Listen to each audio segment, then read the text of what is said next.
Hello, I'm Jamie and welcome back to my channel. Today I'm going to do another video talking about CBS Ghosts. Now this video is going to be talking about a really cool crossover that we got between the UK Ghosts and the US Ghosts, and also a little bit of like horrible histories in there as well, which is really cool, and also a little bit of update on how series 2 is going and also some news about it coming to the UK.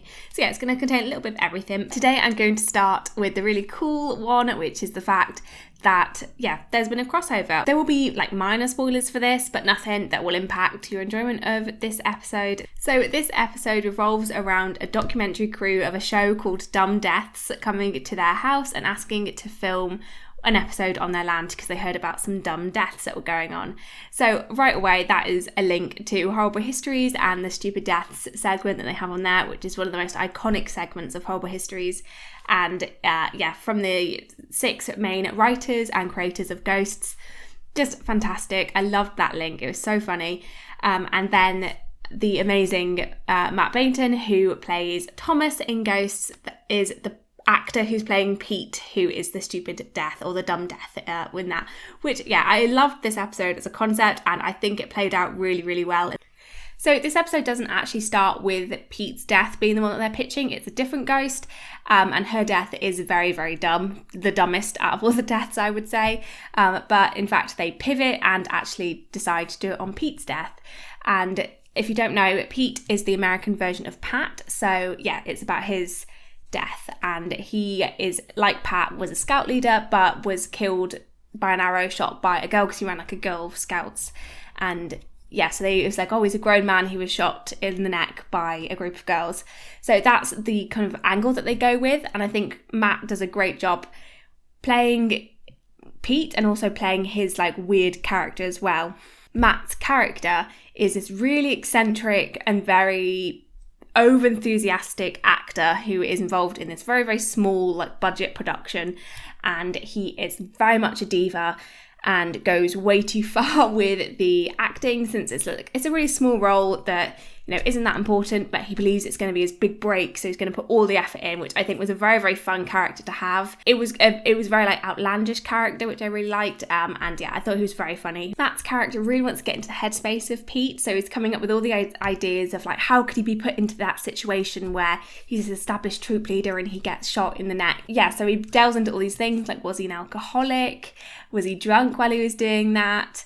Or was he just like really stupid? Or was he, I can't remember what the other one was, but that was another one. But it actually ends up being a really like mundane idea. And I wonder if they had explored the idea of him being drunk. But yeah, it doesn't work for Pete's character, and it wouldn't have worked for Pat's character either.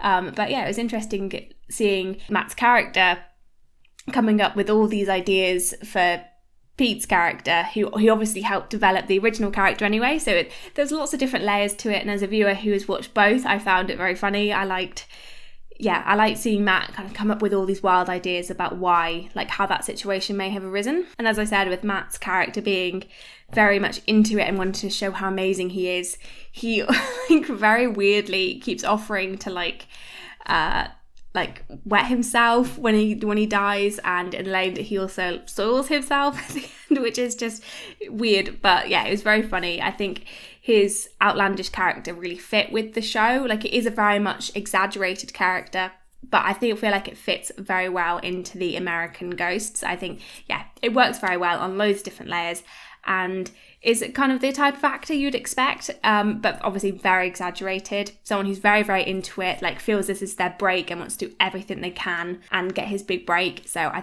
feel like it works in so many different ways. And as a viewer of both shows, I thought it was amazing to see a little crossover. I feel like there are opportunities for like a more like a proper crossover, like the characters crossing over rather than like the actors. I don't know how they would do it. Obviously the ghosts can't leave their respective houses, so it would have to be the case of either Alison going over to America, or I'd expect probably Sam going to the UK, because their episodes tend to, like, she goes off a lot more than Alison does. So yeah, that's something I can see happening. It'd be really awesome if it did. But yeah, so this is a really nice mini crossover, and again, crossovering over to Horrible Histories as well. It's very different to like the stupid deaths that we see in Horrible Histories. It's more of that, you know, American like crime reenactment things where they get actors to reenact scenes and deaths, but also having like those over dramatic like animation things going on as well. So yeah, I think it worked on so many different layers, like showing the differences between kind of like the American show and the British show. I liked this episode. I thought it was really good. And one thing that I liked about it as well was one of the side plots that they had, which is Isaac and Nigel having an argument about, you know, their different sides of the Revolutionary War. It initially doesn't seem to really connect with it, but because it's a British soldier and an American soldier arguing about like whose side was in the right, arguing about different things like who was the worst, like should they have revolted, you know, all that sort of thing. And then at the end, realising that like the UK and the US have a special relationship and that like they can get on. And I thought that was a wonderful sentiment to have alongside this plot line of, you know, someone from the UK Ghosts guest starring in the US Ghosts, where overall I think like, you know, both sides get on well, but I feel like there has been a lot of arguments about which one's better. You know, everyone's entitled to their own opinion, but I have seen some kind of like harsh opinions being thrown from both sides to the other show, and I just think that's not fair. And I think that was a nice episode to kind of ease the tension a little bit, and also just show and emphasise that the original writers and creators of the UK Ghosts are involved in and love the US one as well. So yeah, I thought the episode worked very well.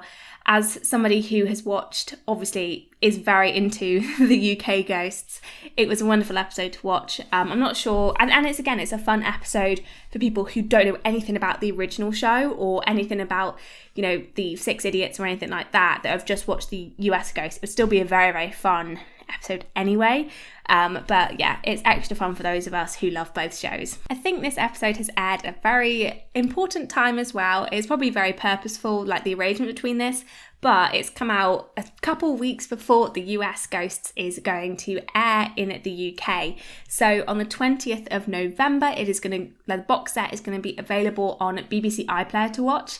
So if you haven't seen it, I would strongly recommend watching it and give it a few episodes to get into it, because as I said in my full review video and in my like first initial review video where I reviewed the first couple of episodes, my opinion of the show changed drastically the further as I got into the show, because the first few episodes they're good, but they are very much like copies of the first two episodes of the UK Ghosts.